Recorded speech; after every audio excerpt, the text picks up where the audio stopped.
अच्छा नुमाइंदा मुंतखब करेंगे तो इलाके के मसाइल हल होंगे ना। कोई ऐसी मुश्किल नहीं, आराम से आप फेयर अपना इलेक्शन लड़ भी सकते थे और वोट डालने में भी कोई दुश्वारी नहीं है।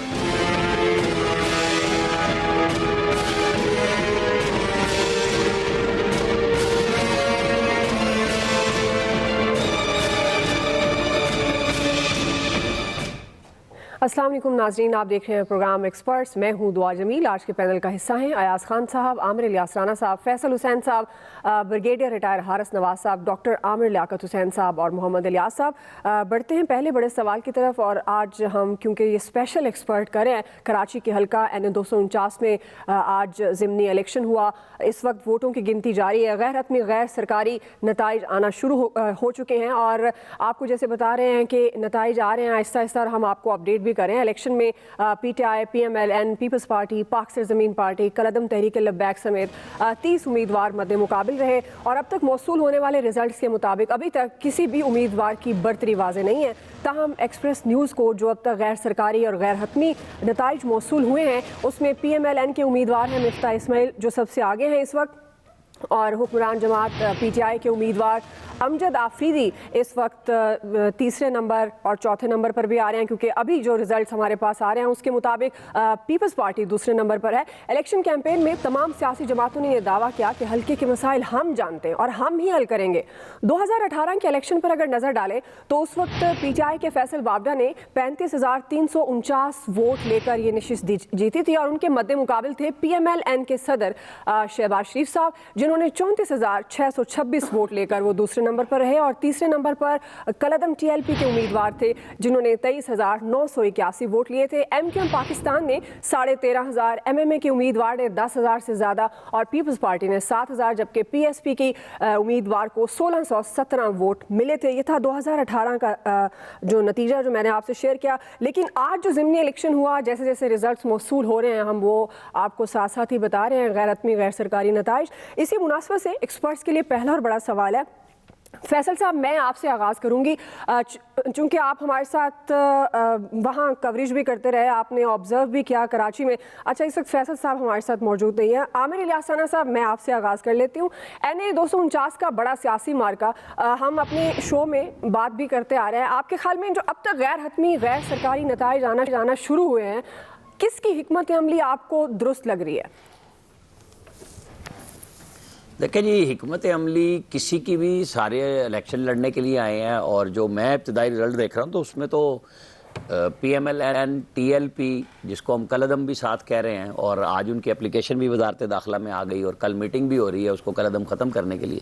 ये अजीब मुल्क है, एक पार्टी जिसे कलदम करार दे दिया गया वो उसका कैंडिडेट इलेक्शन में मौजूद है। मतलब ये पाकिस्तान में इस तरह का काम हो सकता है? बिल्कुल उसका राइट है इलेक्शन लड़ना। अगर कोई पार्टी है, सियासी जमात है और वो इलेक्शन कमीशन से रजिस्टर्ड है तो गवर्नमेंट को जल्दी क्या थी जब उनके साथ मुआहदा ही करना था कि उनको रखते। अब वो बिल्कुल ठीक ठाक मुकाबले पे PMLN और साथ मुस्तफ़ा कमाल साहब हैं वो मौजूद हैं। MQM और तहरीक इंसाफ वो बहुत पीछे नज़र आ रहे हैं उसके अंदर जो अभी इब्तदाई रिजल्ट्स आ रहे हैं। तो मेहनत जिसने बात मैंने कल इख्तिताम इस बात पे की थी कि जो वोटर्स को अपने लिए ले आएगा, क्योंकि अब आखिरी दिन में एक कैंपेन होती है 30% पूरे इलेक्शन की, 70% इलेक्शन आज का दिन है कि कैसा कैंडिडेट ने अरेंज किया अपने लोग वोटरों को पहुंचाने के लिए पोलिंग स्टेशन पे।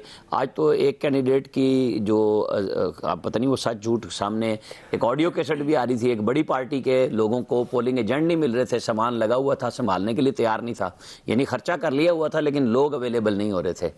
और कल डॉक्टर आमिर लियाकत साहब भी हमारे साथ थे और आज भी हैं, और वो कल शिकवा भी कर रहे थे कि इनसे इनकी पार्टी ने नहीं पूछा कि जो कराची शहर का रहने वाला बंदा है। तो वो कैंपेन तो PTI की इस तरीके से थी कि इज्तिमाई तौर पे, वरना PMLN ने बिल्कुल वो चूँकि पंजाबी पख्तून मिक्स कौमियतों का हल्का है तो पंजाब से भी PMLN के काफ़ी MNAs वो ज़ाहिर है उस हल्के में तो नहीं जा रहे, लेकिन कराची जाके तो लोग बैठ गए ना और वो अपनी अपनी बरादरियों से वोटर्स के साथ सब राब्ते कर रहे। तो अब है कैंपेन की कहानी का एंड, रिज़ल्ट अब आ रहा है और वो ही रिज़ल्ट आना है कि जिस कैंडिडेट ने मेहनत की है अपने आपने वोटरों को पहुंचाने में, क्योंकि कोई ऐसी बड़ी शिकायत नहीं आई, इक्का दुक्का तो चलती हैं, लड़ाई झगड़े भी सब कुछ होता है। मेरा ख्याल है कि एक अच्छा दिलचस्प ये होगा सीन के पीटीआई की गवर्नमेंट के 2 साल 8 महीने मुकम्मल हो रहे हैं और उस वक्त वहाँ से एक ऐसा कैंडिडेट गायब हो रहा है जिसके ऊपर गैर मुल्की शहरियत का इल्ज़ाम था और वो छोड़ के अपनी सीट निकल गए, और कैंपेन के लिए भी वो उसके ऊपर भी मजाक बना फैसल वावडा का कि वो क्या कर रहे हैं और किस तरीके से कर रहे थे।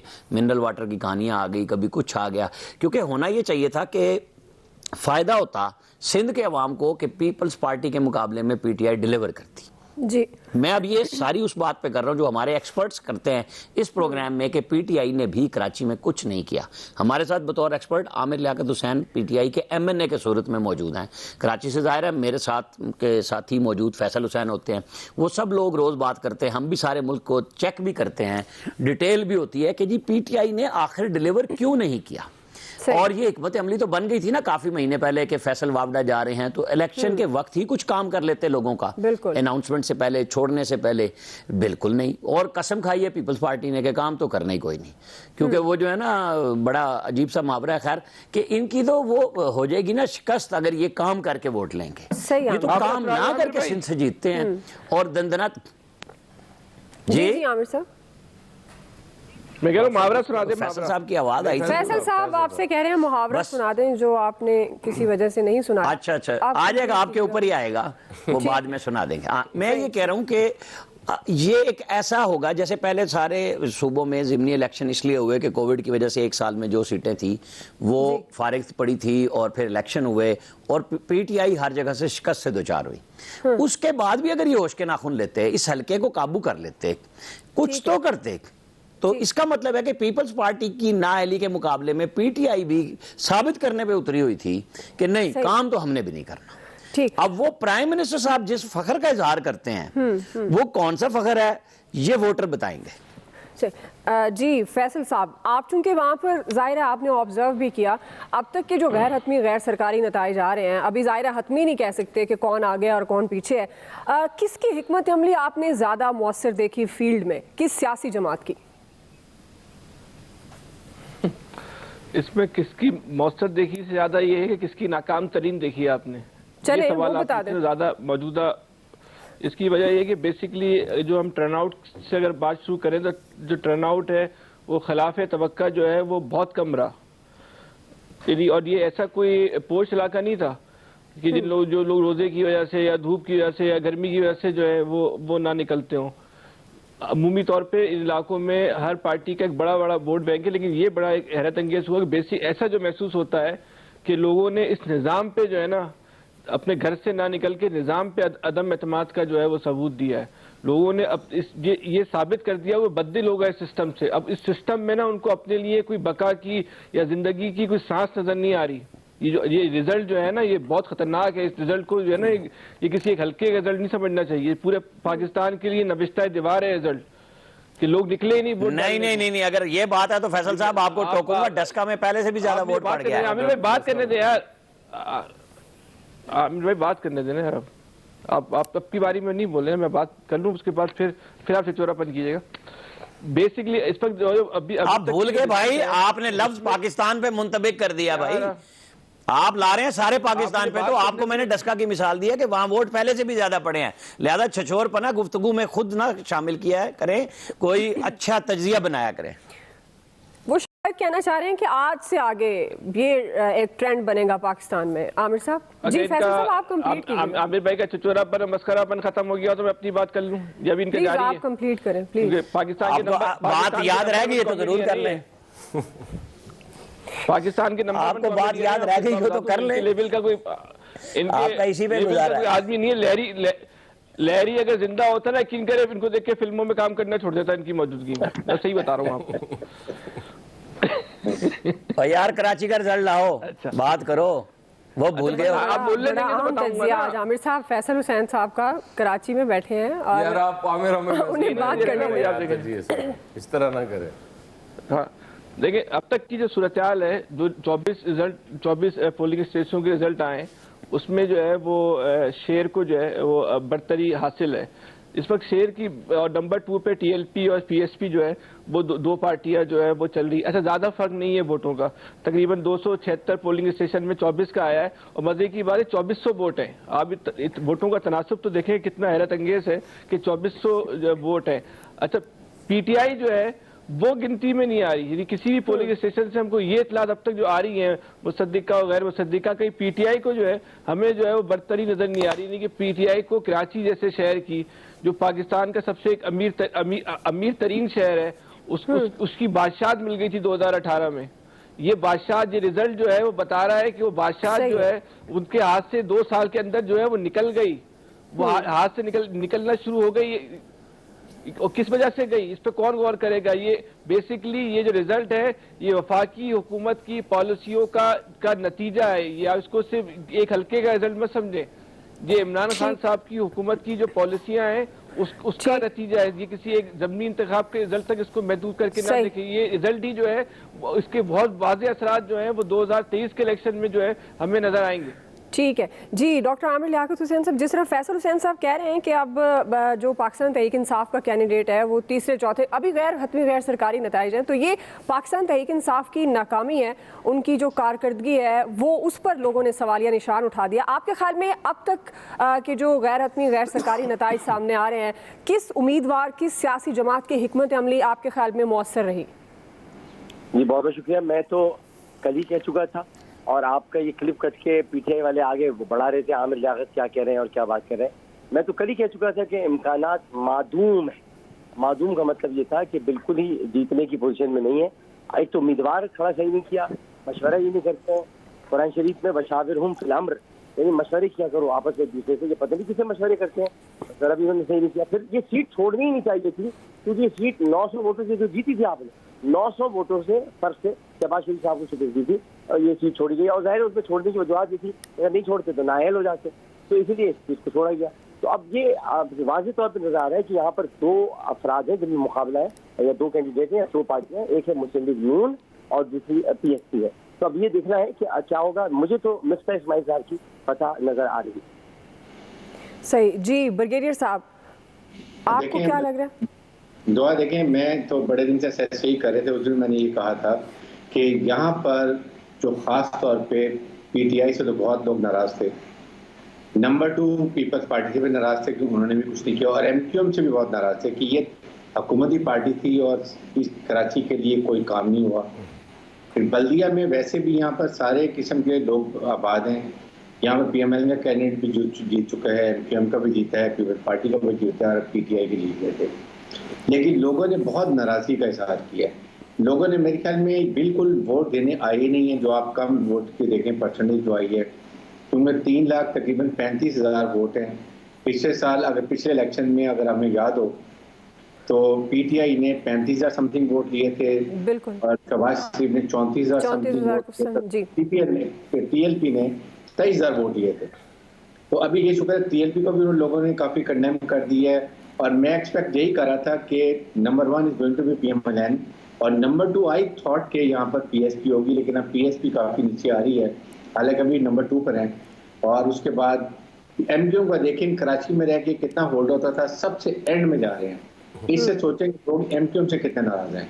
और ये लोगों ने बड़ा इजहार नाराजगी के साथ इसलिए भी किया, पानी की प्रॉब्लम है, सड़कें टूटी हुई हैं, कोई किसी ने काम ही नहीं किया। और इस वजह से मेरे ख्याल में लोगों ने नाराजगी का इजहार करके भी पीएमएलएन को वोट दिया कि चलें अब शायद नेक्स्ट टाइम पीएमएलएन आए तो उस वक्त हमारा ये ख्याल करेंगे। इस उम्मीद को उन्होंने वोट दिया, देखेंगे पीएमएलएन आगे क्या करती है। बट अपरेंटली पीटीआई का बहुत ही शो डाउन है, इसलिए कारकर्दगी अच्छी नहीं है। उनके महंगाई को आप देख लें, उसके बाद लोग परेशान हैं। कराची कुछ भी नहीं किया, हर वक्त कहते हैं ये पैकेज आ जाएगा, ये आ जाएगा, लेकिन कुछ भी नहीं हुआ। I think upper and looks के पीएमएलएन के कैंडिडेट जीत जाएंगे। सही जी। आया सर, अच्छा अभी वैसे तो टू अर्ली है, ज़ाहिर है 276 पोलिंग स्टेशन में से अगर 24-26 का है तो हतमी राय तो कायम नहीं की जा सकती। लेकिन वो कहते हैं ना, देख का एक दाना चखने से पता चल जाता है कि देख कैसी पकी हुई। तो उसमें तो मिफ्ता इस्माइल आगे निकलते नज़र आ रहे हैं।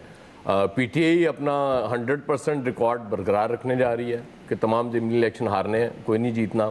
बावजूद इसके कि प्राइम मिनिस्टर साहब को अपनी कारकर्दगी भी बहुत अच्छी लगती है, पंजाब में उस्मान बुज़दार साहब की कारकर्दगी बहुत अच्छी लगती है उन्हें। मुझे फिर मंसूर अख्तर याद आ जाते हैं, जब वो मुसलसल फ्लॉप हो रहे होते थे और उसके बावजूद प्राइम मिनिस्टर साहब जब वो कप्तान हुआ करते थे, सिर्फ प्राइम मिनिस्टर कप्तान नहीं हुआ करते थे, तो वो उनको खिलाते रहते थे और कहते थे कि तुम लोगों को नहीं पता, बहुत टैलेंटेड लड़का है ये और ये कभी ना कभी परफॉर्म कर जाएगा। लेकिन वो उनकी ख्वाहिश पूरी नहीं हो सकी, जितनी देर वो उनको खिलाते रहे। बिलाखिर मंसूर अख्तर साहब का पता ही नहीं चला वो कहाँ गए, ख़त्म हो गया उनका कैरियर ही। ज़ाहिर है कोशिश बहुत की इन्होंने, अब उतनी ही कोशिश ये उस्मान बुज़दार साहब के लिए भी करते हैं और वो भी इनके मंसूर अख्तर हैं, कहते हैं उन्हें वसीम अकरम प्लस हैं, लेकिन वो साबित मंसूर अख्तर से भी मेरे हिसाब से तो उससे भी कम परफॉर्मेंस है। वो कभी ना कभी परफॉर्म कर जाया करते थे।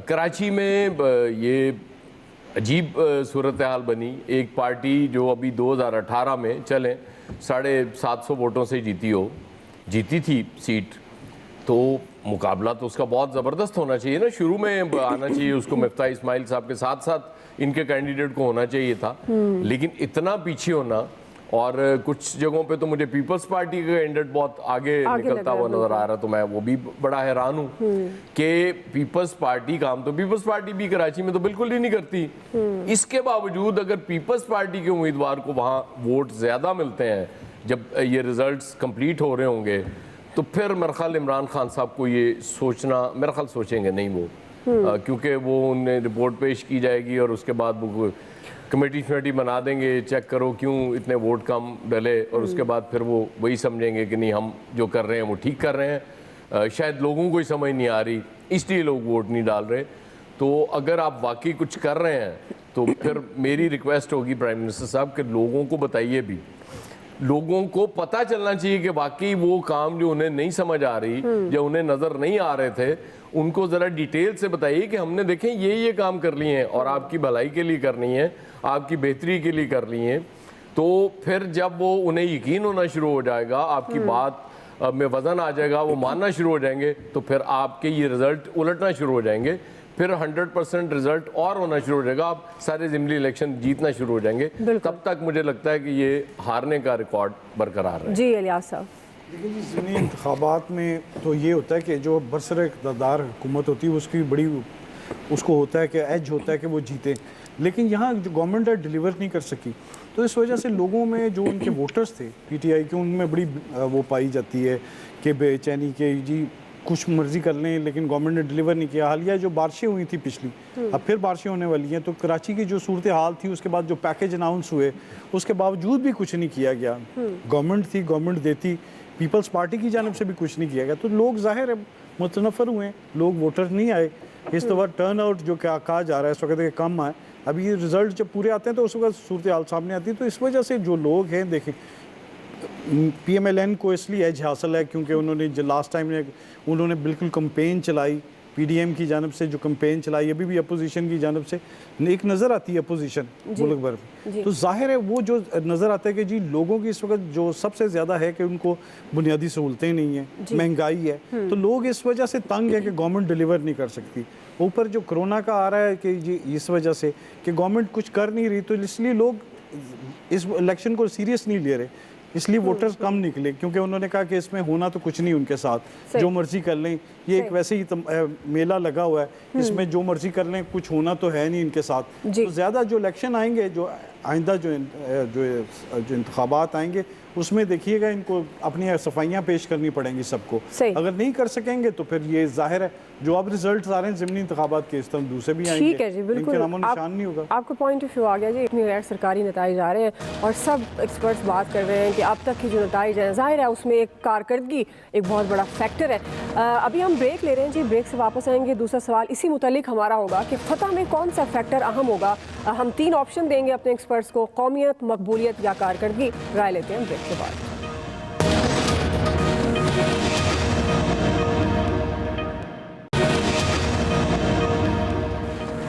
नाज़रीन, हम बात कर रहे हैं कराची के हल्का N 249 की। PMLN, PTI, PSP और पीपल्स पार्टी के उम्मीदवारों में सख्त मुकाबला जारी है। लेकिन आज जिस तरह हम पहले पार्ट में बात भी कर रहे थे कि पोलिंग में टर्न आउट इंतहाई कम रहा है, हल्के में रजिस्टर्ड वोटों की तादाद तकरीबन 3.25 लाख से ज़्यादा है, लेकिन अभी तक की इत्तलात के मुताबिक मजमूई तौर पर सिर्फ 10 से 11% वोट पड़े हैं। ताहम पोलिंग के साथ साथ आज सियासी जमातों की जानिब से बयान भी आते रहे, जीत के बड़े बड़े दावे भी किए जाते रहे। वफाकी वज़ीर फवाद चौधरी साहब ने यह दावा किया कि एन 249 के ज़िमनी इलेक्शन PTI अपनी कारकर्दगी की बुनियाद पर कामयाबी हासिल करेगी। और इसी हवाले से हमारा सवाल है डॉक्टर आमिर लियाकत हुसैन साहब, मैं आपसे आगाज़ करूँगी। जैसे मैंने जिक्र भी किया, फवाद चौधरी साहब ने कहा कि पाकिस्तान तहरीक इंसाफ जो है वो अपनी कारकर्दगी की बुनियाद पर कामयाबी हासिल करेगी। अब तक के जो गैर हतमी गैर सरकारी नताइज हैं जो आप देख रहे हैं, आपका तज्ज़िया क्या कहता है कि फ़तह में कौन सा फैक्टर अहम होगा, कौमियत, मकबूलियत या कारकर्दगी? देखिए, इसमें कारकर्दगी की अहमियत है और किसी चीज़ की नहीं है। मकबूलियत तो अल्हम्दुलिल्लाह इमरान खान साहब को अल्लाह ताला ने दी है। और अयाज खान साहब उस वक्त जब बोल रहे थे तो मेरी तो चूँकि आवाज़ ही नक्कार खाने में टूटी की तरह है, आप लोग दबा देते हैं। अब मैं बीच में कुछ कहना चाह रहा था उस वक्त, तो मेरी आवाज़ सुनी नहीं गई। अच्छा, आपकी आवाज़ आई नहीं हम तक? हाँ, तो यही आती तो नहीं है मेरी आवाज़, यही तो मसला है। तो अब बात ही कि मैं उस वक्त कहना नहीं, आपकी आवाज़ तो आती है, अगर आपका माइक ऑफ भी हो तो आप खामोश हो जाता। यकीन करें नहीं आई। कहना चाह रहा था कि अयाज खान साहब जो कह रहे हैं कि मंसूर अख्तर टीम में, मंसूर अख्तर नहीं, कई सलीम जाफर भी टीम में आखिर में, वो तो आखिरी ओवर में जाके हिसाब बराबर करेंगे और हम लोग सेमीफाइनल हार जाते हैं।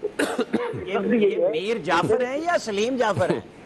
ये एक्चुअली तो मीर जाफर है, नाम सलीम जाफर रखा है। तो अब ये जो फवाद चौधरी वाला सवाल है, देखिए उन्होंने जो बात की थी, अगर आप दस्तखत की ज़िमनी इलेक्शन में जाते हैं तो उस वक्त भी फवाद चौधरी साहब ने एक बड़ा खूबसूरत जुमला कहा था जो मेरी आज तक समझ में नहीं आया। शायद अयाज भाई की समझ में आया हो, या आमिर भाई की, या मोहम्मद इलियास साहब की, या फैसल हुसैन की, वो समझ में नहीं आया, या ब्रिगेडियर साहब समझो कि यहाँ पर दस्तखत में नून लीग जीती नहीं है, PTI हारी है। ये मेरी आज तक समझ में बात नहीं है, मैं समझना चाहता हूँ इसको बहुत गहरे अंदाज में। इसका मतलब क्या है कि नून लीग जीती नहीं है, PTI हारी है। अब भाई यही मतलब है, काम उधर से पकड़ लो या उधर से पकड़ लो। अब यहाँ पर भी यही पोजीशन है। यहाँ पर भी मैं कहूँगा हम यहाँ जीते नहीं है, हम यहाँ हारे हैं। हम क्यों हारे हैं, हमें ये तवज्जो देनी होगी। हमारी ना कोई कारकर्दगी है, ना कराची के अंदर, कराची में आपसे जो आपसे मुखातिब है वो कराची का एक ब्लू आइड बॉय है। तो अगर बॉय भी ना कहे चले, आप नौजवान कैसे, नौजवान भी ना कहे चले, आप बड़े उम्र का आदमी कहते, बट वो जो भी है उसको आपने कराची में कहीं इस्तेमाल ही नहीं किया। जो कराची में चलता फिरता, जिसको कराची का हर नौजवान जानता है, हर बच्चा जानता है, हर बूढ़ा जानता है, आप वो कैंपेन में आपको नजर नहीं आ रहा। तो जब कराची में आप इलेक्शन लड़ रहे हैं, वहाँ पर आप अपने कराची के एक आदमी को आप पीछे कर देंगे और आप कहेंगे कि जीत जाए, तो फिर मकबूलियत बताती है कि मकबूलियत किसकी है, कराची में रहने वाले की है, जो कराची से बाहर से आया है उसकी मकबूलियत है। और दूसरी बात है कि कारकर्दगी सबसे अहम होती है। अब मैं अपने हल्के में हूँ NA 245 में, आप पूछ रहे हैं, फैसल हुसैन साहब बैठे, ये कराची के हैं, पूछ रहे हैं NA 245 में कितना काम हो रहा है, तरक्याती काम हो रहा है। बल्दिया टाउन में आप अगर फैसल वाटर साहब को भेज भी देते, उनके साथ जो जिक्र हो रहा है, तब भी लोग वोट नहीं देते। 900 वोट से तो जीते थे वो, अब उसके बाद आपने सीट छोड़ दी। तो ये हमें सबको जायजा देना होगा PTI के लोगों को कि हम कारकर्दगी की बुनियाद पर आगे बढ़ेंगे या हमें मकबूलियत पे चलना है कि खान साहब की मुस्कुराहट अच्छी है तो सब कुछ अच्छा हो जाएगा। मुस्कुराहट बहुत अच्छी है, लेकिन कुछ काम भी करना पड़ेगा। सही जी अयाज साहब। ये वैसे तो इलेक्शन हमारे यहाँ ये सारी चीज़ें इंपॉर्टेंट होती हैं जिनका आप जिक्र कर रही हैं, और फवाद चौधरी साहब बिल्कुल ठीक कह रहे हैं, कारकर्दगी पे जीतना उन्होंने, तो कारकर्दगी चूँकि नहीं है तो इसलिए नहीं जीत रहे वो अपनी जगह। और वो डस्के के हवाले से भी डॉक्टर साहब फवाद ठीक कह रहे थे कि PTI वहाँ हार गई।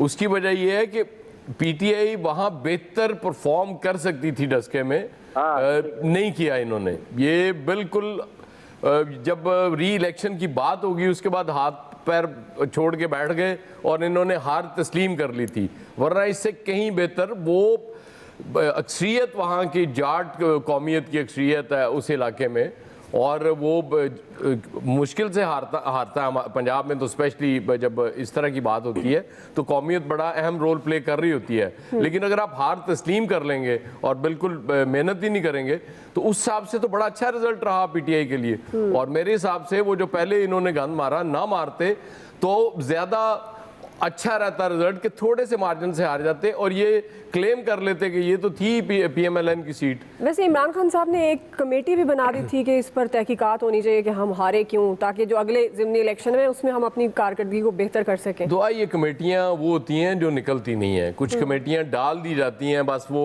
कहीं ना कहीं उनको बता देंगे कि जी ये हुआ था, तो उसका असर तो होता नहीं। या तो कमेटी की कोई रिपोर्ट आए और उसके बाद आपको नज़र आए कि उसके बाद अमल दरामद हो रहा है, और ये किसी एक हल्के की बात तो नहीं होती ना। ओवरऑल मकबूलियत आपकी जो कारकर्दगी होती है वो पूरे पाकिस्तान में कारकर्दगी है ना। अब कराची में तो आप कह सकते हैं कि जी हम तो कर ही नहीं सकते क्योंकि सिंध में गवर्नमेंट पीपल्स पार्टी है, हम उस तरह से, लेकिन इतना तो कर सकते थे आप कि आपकी मकबूलियत वहां तो बरकरार रहती। वहां आपके कैंडिडेट को जो छोड़ना भी पड़ा तो आखिर में भी लोग कहते कि नहीं यार ये हल्के में भी आता था बंदा, इसने देखें फलां फलां काम बड़े अच्छे करा दिए। लेकिन आपने अगर ये समझना है कि लोगों की मजबूरी है आपको वोट डालना क्योंकि आपकी मकबूलियत बहुत ज्यादा है और चूंकि आप कह रहे हैं आपकी कारकर्दगी बहुत अच्छी है, इसलिए लोगों को तस्लीम कर लेना चाहिए और हमें वोट डाल देना चाहिए। अगर तो इस तरह का माइंडसेट लोगों का हो जाए तो फिर तो बिल्कुल आप ही को वोट डालेंगे, वो किसी और को नहीं डालेंगे। लेकिन बदकिस्मती से लोग बहुत कुछ देखने के बाद वोट कास्ट करते हैं। जी फैसल हुसैन साहब, सवाल क्या है आपका? सवाल यह है कि अब जो गैर हतमी गैर सरकारी नताइज हैं आप इस पर भी ऑब्जर्व कर सकते हैं। अगर जो भी उम्मीदवार जीता है तो आपके ख्याल में फैक्टर क्या होगा? कौमियत होगी या उसकी मकबूलियत है या लोगों ने उसको कारकर्दगी की बुनियाद पर वोट दिया होगा?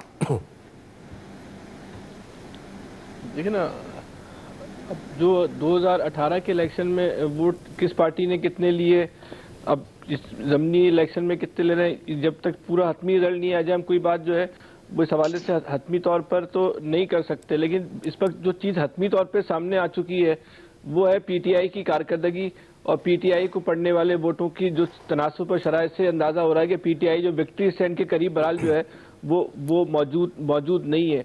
तो ये सवाल ज़्यादा बेहतर है कि पीटीआई खुद सोचे अपने लिए आखिर वो कौन से असबाब हैं जिसकी वजह से वो उसके साथ ये जो सूरत हाल हो रही है कि हर जगह अच्छा हारना या जीतना का इशू नहीं है, आप मुकाबले की दौड़ में नहीं शामिल हैं।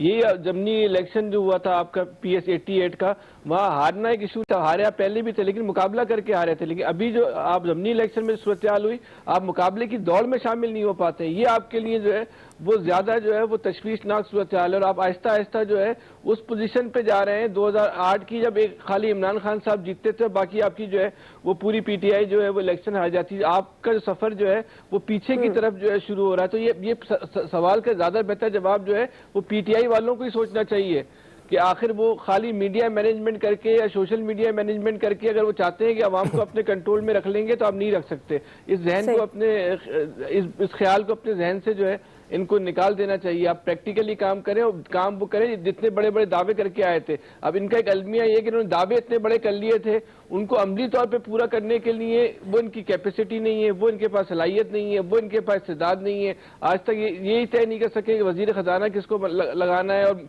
वजीर इतलात हमने किसको लगाना है। तो जो इतने बेसिक चीज़ों का ये तय नहीं कर, जो पार्टी तय कर पाए 2.5-3 साल की हुकूमत में, तो वो आगे भी 2 साल का वक्त गुजर जाएगा। बस ये देखें वक्त गुजरने में कितना सही कैसे गुजरता है। बाकी अब ये तो मुमकिन नहीं है कि कोई तब्दीली आ जाएगी या कोई डिलीवरी हो जाएगी, ऐसा तो अब नहीं हो सकता। सही है, सही। जी आमिर साहब, इस गैरत में गैर सरकारी जो नताइज मौसूल हो रहे हैं, PMLN ज़ाहिरा आगे है, पीपल्स पार्टी दूसरे नंबर पर है, लेकिन अभी लीड बढ़ रही है। 2215 वोट है मिफ्ता इस्माइल साहब के और पीपल्स पार्टी 1130 पे है, TLP 1000 कुछ है और PTI 700 कुछ वोट हैं। आपको क्या लगता है कि जो भी जीतेगा आपके ख्याल में क्या फैक्टर अहम होगा, कौमियत, मकबूलियत या कारकर्दगी?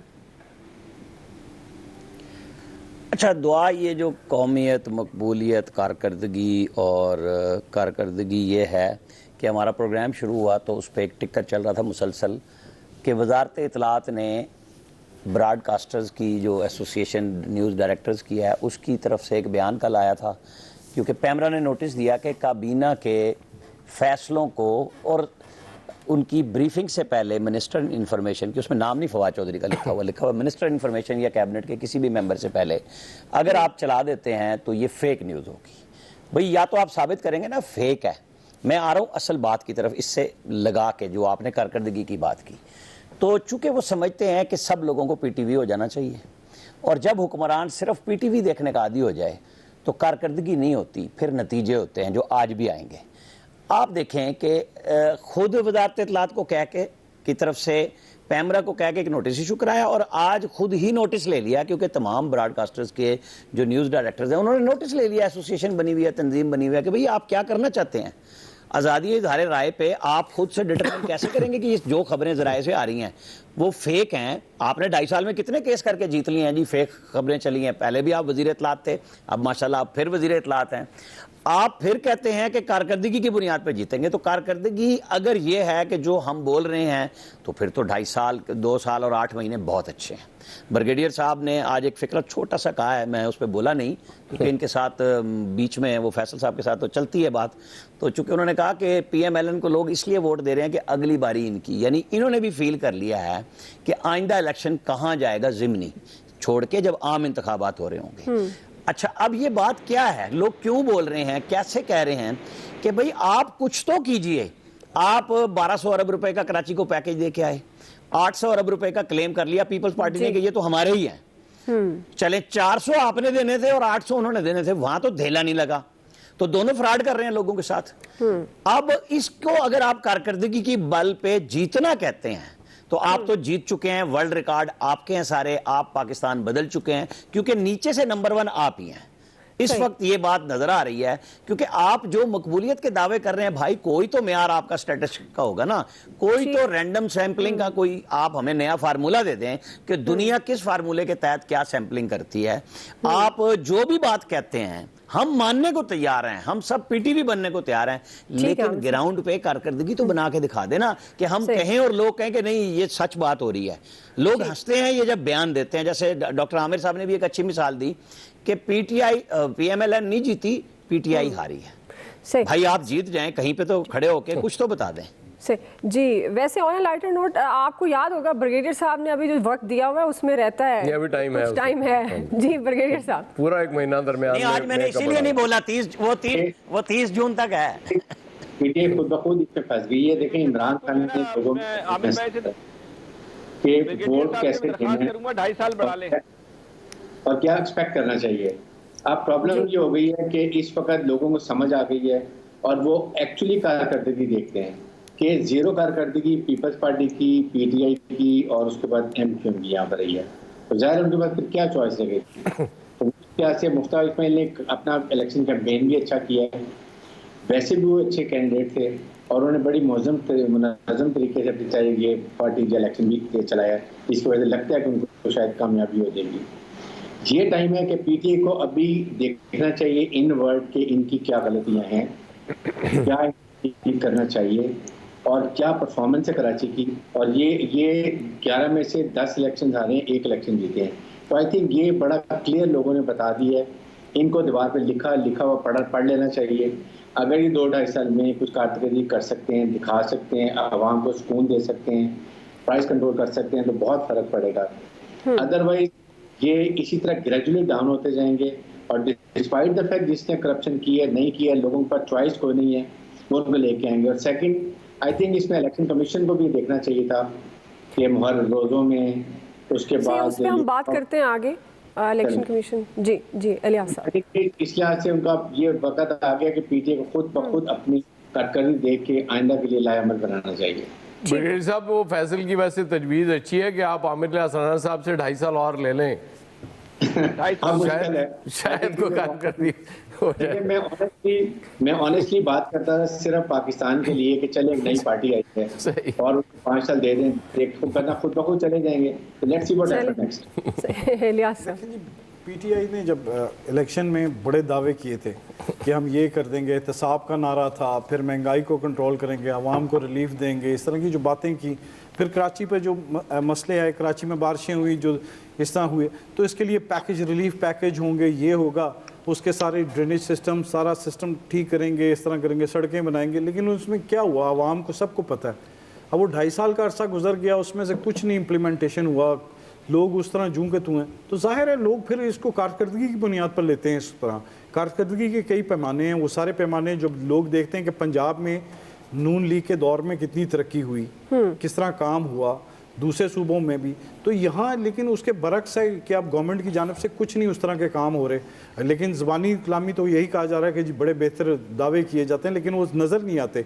जब नज़र ना आए तो लोग फिर, जो वोटर है वो बड़ी ईमानदारी से ना अपना वोट देता है, वो नहीं ये देखता कि उसको उस पर कोई प्रेशर नहीं होता। जब वोट देने जाता है वो अपने ज़मीर की आवाज़ देता है कि किसको वोट देना है, कहाँ से उसको बेहतरी मिलेगी। जिन लोगों को नाउमीदी थी वो निकले नहीं घरों से, इसलिए टर्न ओवर कम रहा। तो यही सूरत हाल है कि लोगों को को अगर ये अब जो बाकी अरसा रह गया है, अगर इसमें नहीं अपनी कारकर्दगी दिखाएंगे तो फिर जाहिर है अगले इलेक्शन में इनको इस तरह ही देखना पड़ेगा सामने। बिल्कुल जी, कारकर्दगी पर वोटर जो होता है वो वोट कास्ट करता है। एक्सपर्ट्स की राय आप जान चुके हैं। ब्रेक लेते हैं, ब्रेक से वापस आएंगे। तीसरा सवाल हमारा पुरअमन और शफाफ इलेक्शन। हम सवाल रखेंगे इलेक्शन कमीशन इस इलेक्शन में किस हद तक कामयाब रहा। राय लेते हैं ब्रेक के बाद।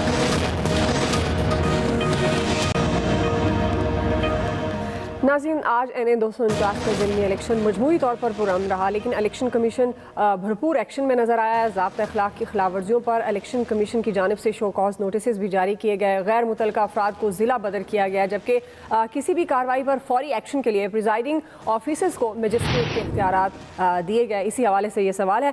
फैसल साहब, मैं आपसे आगाज़ करी हूँ। पुरअमन शफाफ इलेक्शन की अगर हम बात करें तो आपके ख्याल में इलेक्शन कमीशन आज के इंतखाबात में किस हद तक कामयाब रहा है?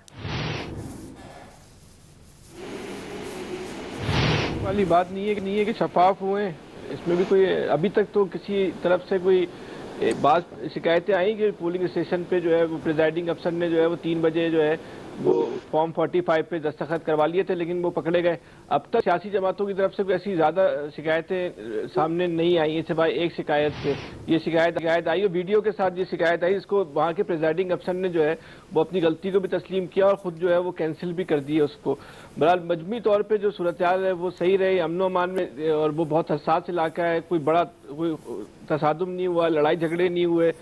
वोट ना लोगों का निकलना जो है, बहरहाल ये सवाल है, सवाल पे जो है ना सबको गौर करना चाहिए कि अवाम क्यों नहीं निकले। सही जी, ब्रिगेडियर साहब।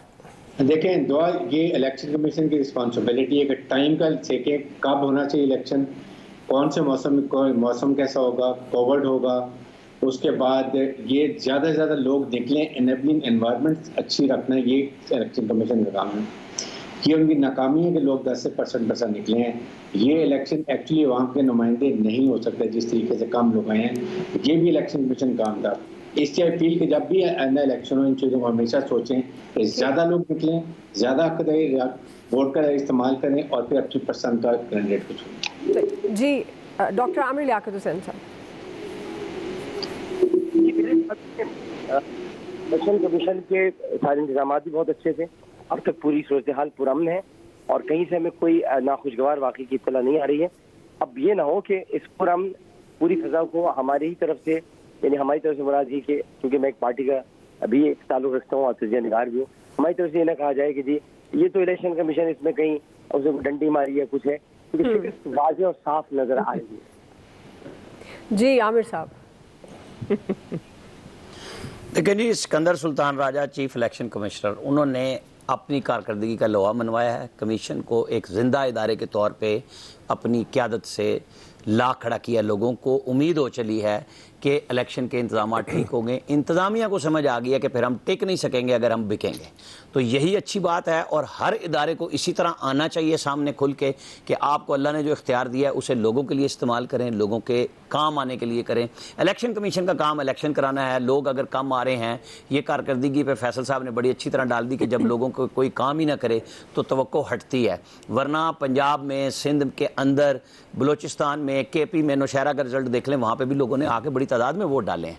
इस हल्के का अलमिया हो सकता है कि इसके ऐसा एक हीरो MNA यहाँ पे मौजूद था जो हमारे बॉर्डर पे भी पहुँच जाता था और चीनी कॉन्सुलेट कराची में भी बंदूक लगा के पहुँचता था, अपने हल्के में नहीं पहुँचता था। जी जी इलियास साहब। देखिए प्रोग्राम में, टीवी के प्रोग्रामों में अभी तक तो जो रिजल्ट्स वगैरह जो भी आ रहे हैं उसके बाद देखने के रिजल्ट ये ना हो कि दस्का की तरह धुंध हो या कोई ऐसा वाक़या हो, वरना जो सूरत हाल रही पुरअमन रही, अभी तक कोई ऐसी चीज़ देखने में नहीं आई।